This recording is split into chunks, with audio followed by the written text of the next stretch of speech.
I've been getting a ton of questions from clients and from people in my community asking me about GEO, Generative Engine Optimization, as opposed to SEO, which is search engine optimization. Basically, is AI search taking over Google search?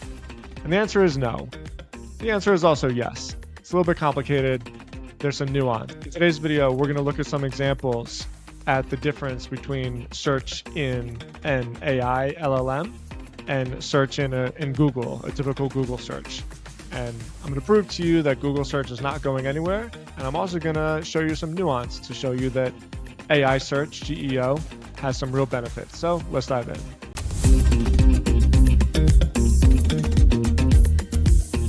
We'll just use ChatGPT for this example because ChatGPT is by far the most popular LLM that people use.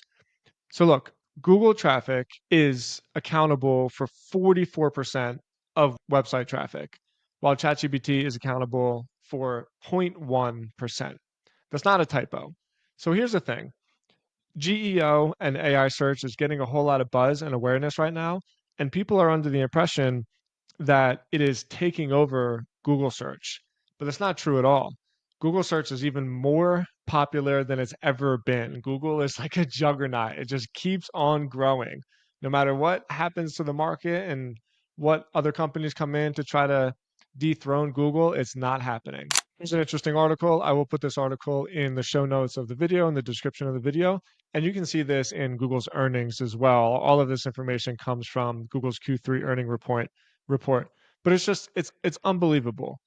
Google processes over 8.9 billion searches per day in 2025, and this is up from 8.5 billion in 2024. So over the last year, as AI and especially ChatGPT has continued to grow and continued to grow, that's 400 million searches a day increase on Google. So we don't have to worry about Google losing its search. Maybe it'll happen in the future. It's not happening right now.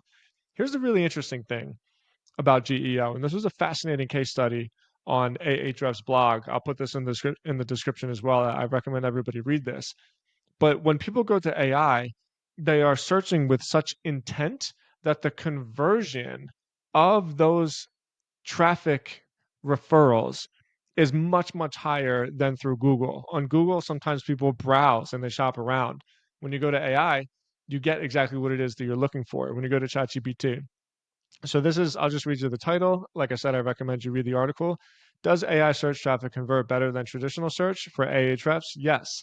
0.5% of visitors drove 12.1% of signups. So if you read the article, you will see that ChatGPT drove 0.5% of the visitors to the Ahrefs website, but it also drove 12.1% of the email signups. And I believe in the article, it's the actual customer signup. So that's crazy.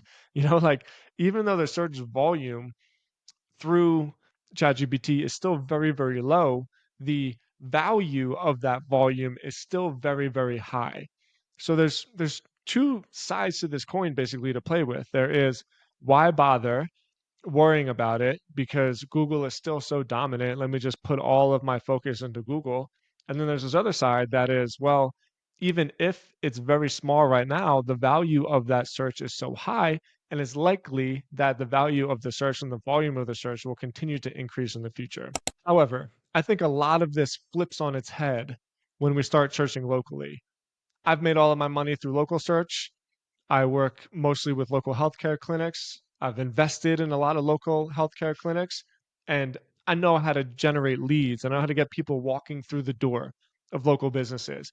And it's a lot different when you are generating traffic for a local business than if say you're generating traffic like Ahrefs, right? This is content that generates signups as opposed to location-based search that generates foot traffic and phone calls. I make the phone ring. That's a lot different than getting people to sign up. And so let's take a look at local search, because in my opinion, this is really where all the value is. I'm going to give you three different examples from three of the most popular like AI engines. Right here, we're going to start with Perplexity. So here's my prompt. Give me the cheapest. This is the modifier. Accountants. This is the value. This is the location. So I say, give me the cheapest accountants in Denver. And with Perplexity, it pulls a whole bunch of information from the internet. And this is what all LLMs do. All LLMs have the same information because they all index the internet, right? What's different is the locations. So Perplexity, they have a deal, essentially, they have a partnership with this company right here, with Mapbox. Mapbox is like a really cool big company.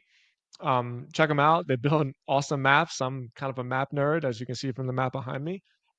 Either way, Perplexity is going to lean its search results dependent on the data that it gets from Mapbox. Okay, so now let's use Google. Let's do accountants in Denver.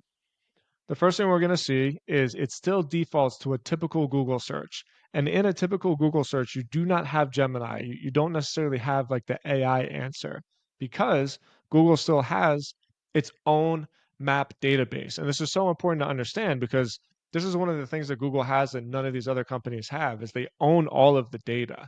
They really do. They have like a huge map index through Google Business or Google Places, we call it now, right? And so if even if I go to AI mode, so EMC, DMOV, and Geen and Co, if I can say it, right?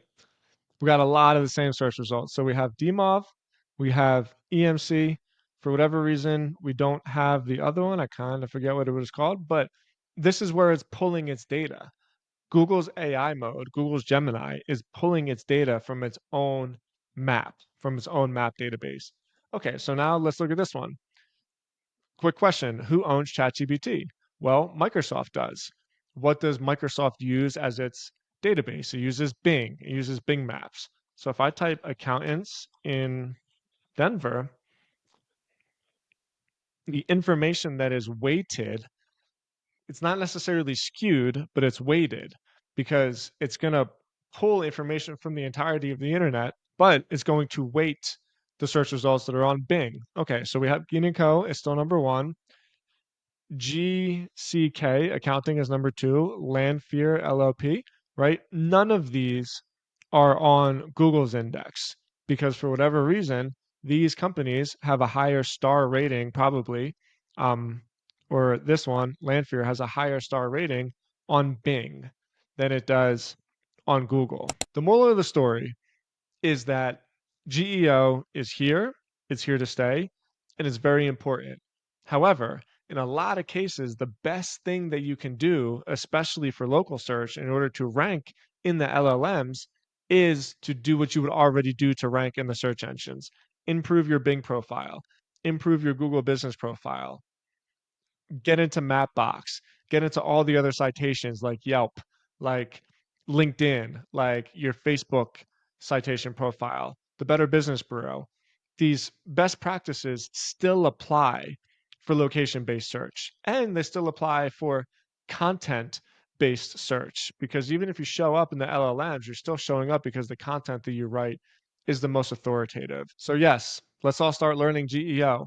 Let's all start taking it seriously. However, let's not put too much weight into it quite yet because the vast majority of the traffic is still coming from Google, but it appears that the value of the traffic that comes from LLMs is even higher. If you have any questions, please leave them in the comments. Please read all the articles that I put in the description of the video. Appreciate you guys. Please smash that subscribe button, and I'll talk to you on the next one.